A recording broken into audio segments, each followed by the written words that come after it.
ఆదిలాబాద్ జిల్లా సోనాల సర్పంచ్ అభ్యర్థిగా కసిరే స్వరూపరాణి పోటీలో ఉన్నారు. ఈ రోజు మండల కేంద్రంలో ప్రచారం నిర్వహించి అనంతరం ఆమె మాట్లాడుతూ సోనాల మండల కేంద్ర వాసులు తనను ఆశీర్వదించి భారీ మెజారిటీతో గెలిపిస్తారని ఆశిస్తున్నారని, నా గుర్తు ఉంగరం గుర్తు అని, గతంలో సర్పంచ్ గా పనిచేసిన మామగారు ఎంతో అభివృద్ధి చేశారని, తనను కూడా మండల కేంద్రం వాసులు ఆదరించి గెలిపిస్తే తాను గెలిచిన తర్వాత మండల కేంద్రాన్ని ఒక మోడల్ గ్రామ పంచాయతీగా తీర్చిదిద్దుతానని హామీ ఇచ్చారు. ఈ కార్యక్రమంలో సర్పంచ్ అభ్యర్థిగా పోటీలో ఉన్న ఆమె అనునాయులు పెద్ద ఎత్తున పాల్గొన్నారు.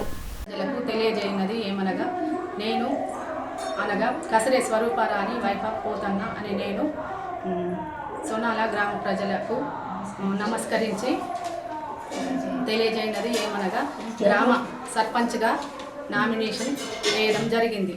గ్రామ ప్రజలు నన్ను భారీ మెజారిటీతో గెలిపిస్తారని కోరుకుంటూ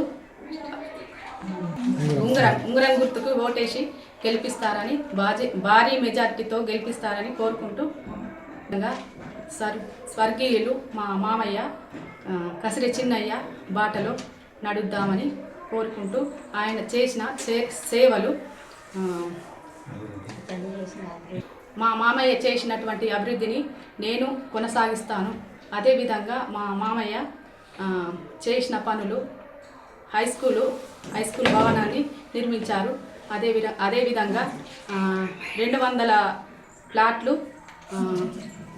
పేద ప్రజలకి ఇవ్వడం జరిగింది. మళ్ళీ